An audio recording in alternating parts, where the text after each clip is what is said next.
Hi, everybody. My name is Catherine Linford, and I am talking to you today about corruption in Pakistan.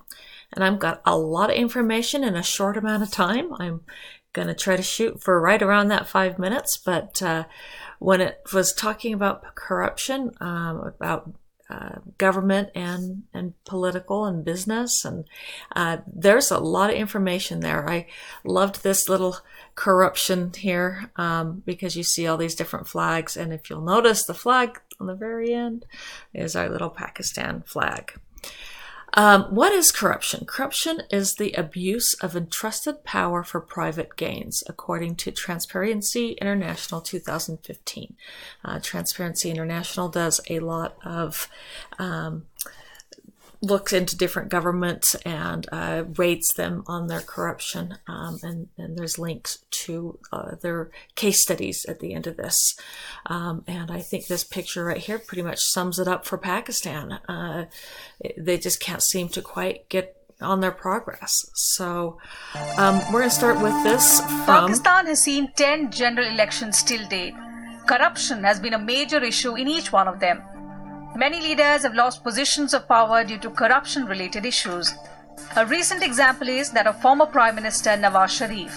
The former PMLN chief had to step down as Prime Minister after his name surfaced in the Panama Papers scandal. So that was from Rajya Sabha TV, talking about Sharif, who recently stepped down as Prime Minister. Legacy of Sharif. Well, if we want to talk about Sharif, this picture here from Wikipedia kind of tells a little bit of the whole story. He was the 12th, 14th, and 20th Prime Minister. In between each one of his reigns, there was corruption, scandals, prison. Twice he's had to step down. Then he was still elected a third time, and then he had to step down again in 2017. Who knows, maybe there'll be a fourth one after he gets out of jail in 10 years. He was just sentenced to 10 years in prison. Sharif's not the only one in the government. We've had lots of other examples, and these are not in any particular order. We talk about the original Prime Minister Bhutto, who was ousted by a military coup from a general that he had promoted, specifically promoted because he didn't think that he would be a threat. Eventually, this man was hung. The general was the Mohammad Z. Al-Khilir, ruled in military law until his death under mysterious circumstances, which was never solved. And then another election was for Zia Bhutto, which is the daughter of the original Prime Minister Bhutto. And her election, it was said, was one of Pakistan's fairest ever elections. Not one man was killed. And that was actually from our reading this week. She served twice and then was assassinated as well. So we go between government and we wonder, is government and military the only corruption? Well, this slide share that was written by someone named Walid Shabair, that's the only information that he put out there, lists this, the most corrupt departments, listing the police department at a corruption rate of 27.86 or 68%, excuse me.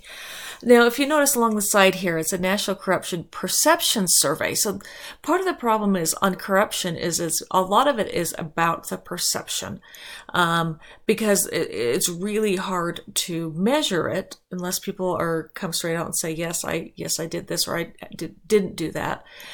So this is a perception. But the police department, it is known to be very corrupt. Bashir tells a tragic story of these two gentlemen who were visiting during Ramadan. Not exactly sure what happened, but they were listed as criminals.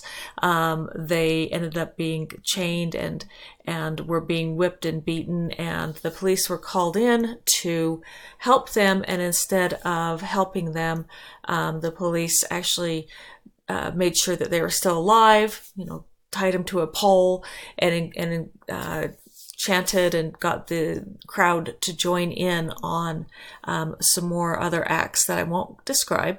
That was more than, like he says here, more than brutal, more than inhumane, that it was barbarism at its worst. And these were the police that were supposed to be there to protect. So this is kind of where he's coming from as far as his police beliefs. Bribes. We know that bribes is a common problem. The World Economic Forum survey highlights that doing business in Pakistan, the biggest problem is corruption. Some estimates that the cost of the bribes make up an estimated 20% of the cost of running their businesses.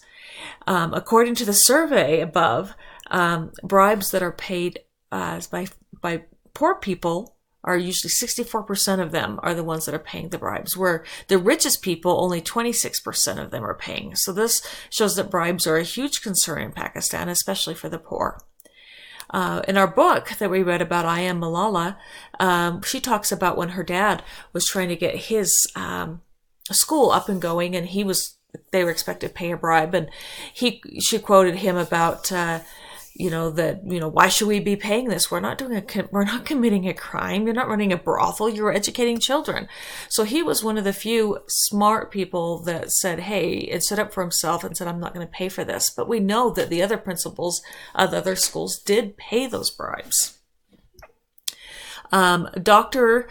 Chima out of United Kingdom said corruption in Pakistan police and law enforcement is alleged to be unescapable. This creates a culture of lawlessness and lack of integrity and reliance in establishment. The police and law enforcement appointments are often politicized, full of nepotism, conflict of interest. In such a corrupt environment, the criminals, rent seekers, and blackmailers are often the sole beneficiaries of the corporate system. The corrupt system, excuse me.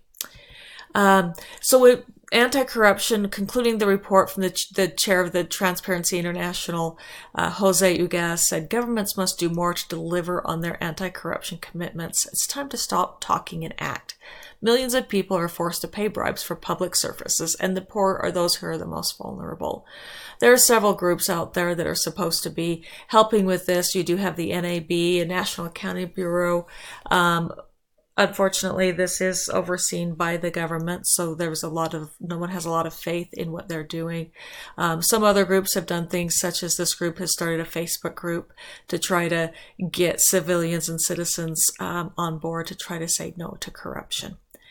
And these are some of my sources I used. Kind of went a bit over time. If you pay me at speed of 1.5 on YouTube, then it should be perfect timing right at 5 minutes. Hope you learned something. Thank you.